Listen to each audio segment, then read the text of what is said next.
+1 physics की online class में आप सभी का स्वागत है। सेकंड पार्ट हम डिस्कस कर रहे हैं ग्रेविटेशन, जो कि यूनिट नंबर 6 है। ग्रेविटेशन लॉज के बारे में, न्यूटन्स लॉ ऑफ ग्रेविटेशन हमने सीखा था।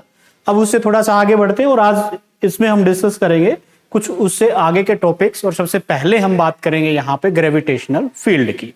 अभी तक हमने बात की थी ग्रेविटेशनल फोर्स, यानी कि कोई भी बॉडी जब किसी दूसरी बॉडी को अपनी तरफ अट्रैक्ट करती है इस यूनिवर्स के अंदर, तो उसको हम कहते हैं ग्रेविटेशनल फोर्स। गुरुत्वाकर्षण आपने पढ़ा है 9वीं क्लास में।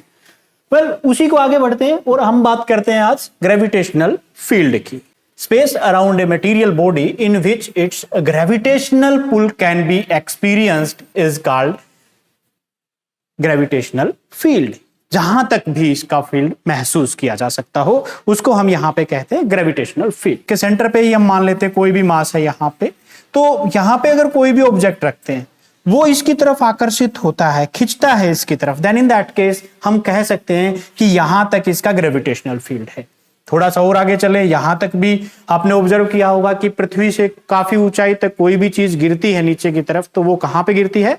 पृथ्वी के ऊपर गिरती है। तो इसका मतलब क्या हुआ? उसके ऊपर ग्रेविटेशनल पुल लगा, ग्रेविटेशनल खिंचाव हुआ, उस क्षेत्र में हुआ, तो वो क्या बन गया? उसका ग्रेविटेशनल फील्ड, जहां तक उसके खिंचाव को महसूस किया जा सकता है। इसको मैथमेटिकली रिप्रेजेंट करने का तरीका क्या हो सकता है? कैसे हमें पता चलेगा कि किसी जगह पे कितना ग्रेविटेशनल फील्ड है, यानी वो कितना तेज है उस पर्टिकुलर जगह पे ग्रेविटेशनल फील्ड? तो उसके लिए हम यूज करते हैं इंटेंसिटी ऑफ ग्रेविटेशनल फील्ड। यहां पे मैंने एक वर्ड यूज किया, इंटेंसिटी। इंटेंसिटी ये बताएगी कि वहां पे किसी पर्टिकुलर पॉइंट के ऊपर ग्रेविटेशनल फील्ड कितना तेज है या कितना कम है, उसके बारे में जो इंफॉर्मेशन देगी वो होती है उसकी intensity at that point. So simply we can define that intensity of gravitational field at a point in the gravitational field of a body. ये चीज ध्यान रखिए कि जो इंटेंसिटी, क्योंकि किसी ग्रेविटेशनल फील्ड को आप मेजर कर रहे हैं और वहां पे मेजर करेंगे तो इसका मतलब वो किसके अंदर होना चाहिए? किसी भी ऑब्जेक्ट के ग्रेविटेशनल फील्ड के अंदर। तो वो उस ग्रेविटेशनल फील्ड के अंदर कोई बॉडी होगी, उसके ऊपर जो लगेगा ग्रेविटेशनल पुल, उसको हम क्या कहते हैं? Intensity of gravitational field may be defined as the force experienced by a unit mass। अब यहां पे ये चीज ध्यान रखें, यूनिट मास है। एक बार डेफिनेशन कंप्लीट करते हैं, उसके बाद में इसको भी डिस्कस करेंगे। Intensity of gravitational field at a point in the gravitational field of a mass may be defined as the force of experience by a unit mass placed in that field provided that the unit mass does not change the field of the body. यानी कि जिस body के अंदर वो unit mass रखा हुआ है वो उसके फील्ड को चेंज ना करे। ये ध्यान रखें कि ग्रेविटेशनल फील्ड जो है वो इंटेंसिटी ऑफ ग्रेविटेशनल फील्ड है, वो एक वेक्टर क्वांटिटी है और इसको हम रिप्रेजेंट करते हैं ई वेक्टर से। ई इंटेंसिटी ऑफ ग्रेविटेशनल फील्ड और उसके ऊपर ये वेक्टर हमने लगाया है, तो ये है representation intensity of gravitational field की। नाउ ये चीज एक ध्यान रखना कि कई बार पूछ लेते हैं कि जी इंटेंसिटी क्यों, डेंसिटी क्यों नहीं ली गई? क्योंकि डेंसिटी भी तो ऐसी ही चीज है। तो यहां पे डेंसिटी नहीं लेंगे, हम इंटेंसिटी लेंगे, क्योंकि डेंसिटी उनकी होती है जिनको हम पकड़ सकते हैं चीजों को। For example mass per unit volume हम चीजों का लेते हैं। मेरे पास ये पेन है, इसकी डेंसिटी में निकाले तो इसकी डेंसिटी हो सकती है, बट इंटेंसिटी उसकी ली जाती है जिसको सिर्फ हम महसूस कर सकते हैं। For example electric field, intensity of sound, आप आवाज को सिर्फ सुन सकते हैं, उसको पकड़ नहीं सकते। तो जिन चीजों को हम पकड़ नहीं सकते या जिन चीजों को हम अब किसी चीज के अंदर बंद नहीं कर सकते या उसको तो क्या लेंगे हम? इंटेंसिटी। और जिन चीजों को हम पकड़ सकते हैं उसकी हम लेंगे डेंसिटी। तो यहां पे हम ले रहे हैं intensity of gravitational field. Now let's draw the expression for this intensity of gravitational field. For that let us consider this is a body of mass m at place at O। यहां पे कोई भी object है, इसका ये चारों तरफ मान लेते हैं कि ये इसका ग्रेविटेशनल फील्ड है। तो यहां पे एक यूनिट मास रखते हैं, से m0 is placed in the field of this. तो यहां पे हमने एक यूनिट मास रख दिया m0 से, एंड लेट इन दोनों के बीच की जो डिस्टेंस है उसको हमने कह दिया स्मॉल r से रिप्रेजेंट कर देते हैं। Small r is the distance between the mass जिसका इंटेंसिटी ऑफ ग्रेविटेशनल फील्ड निकाल रहे हैं और जिस पॉइंट पे निकाल रहे हैं से दिस पॉइंट P। यहां पे हमने एक टेस्ट मास रख दिया m0। तो यहां पे m is the mass of the body at O।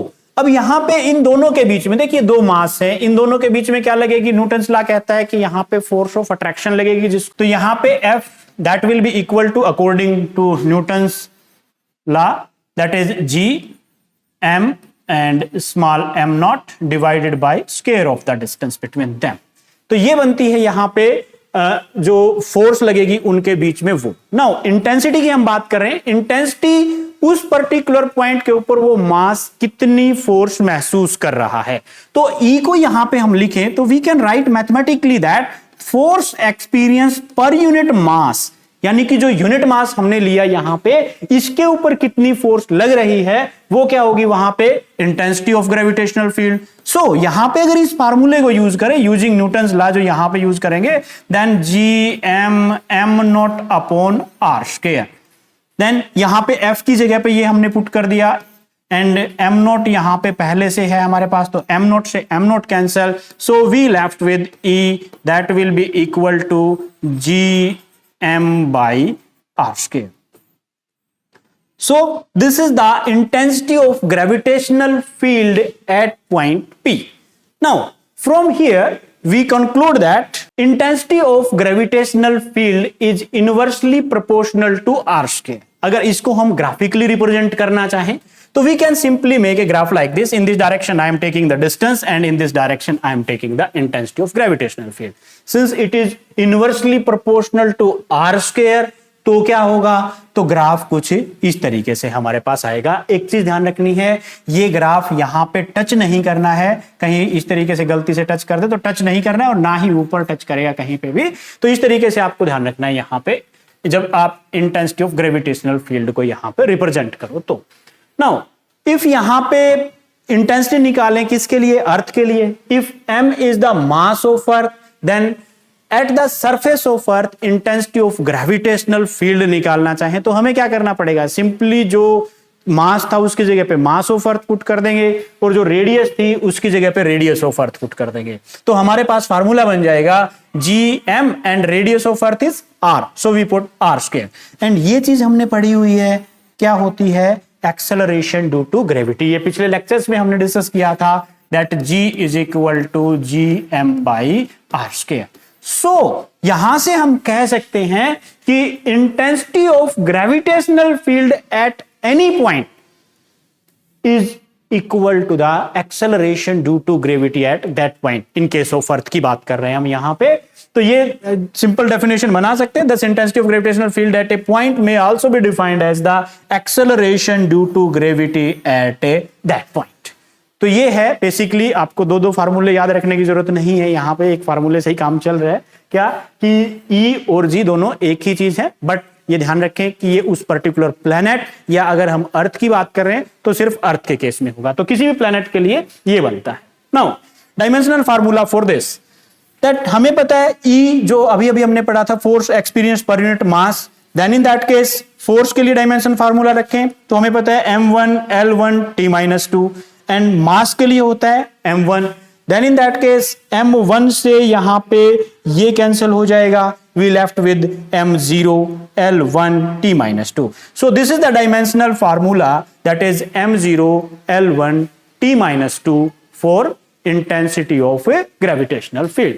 Now unit, if we talk about the SI units, in case of SI units there are two physical quantities for which there are separate SI units, because force is there, m naught is there, force is, जो force के लिए unit बनेगी वो होती है हमारे पास Newton और मास के लिए होती है kilogram. Then we can simply write newton per kilogram is the SI unit for intensity of gravitational field.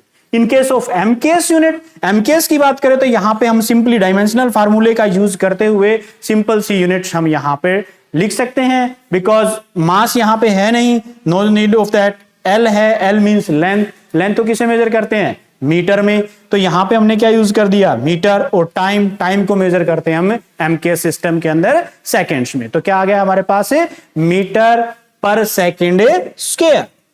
Again in CGS units, अगर यहां पे सीजीएस यूनिट्स की बात करें तो क्या बनेगा,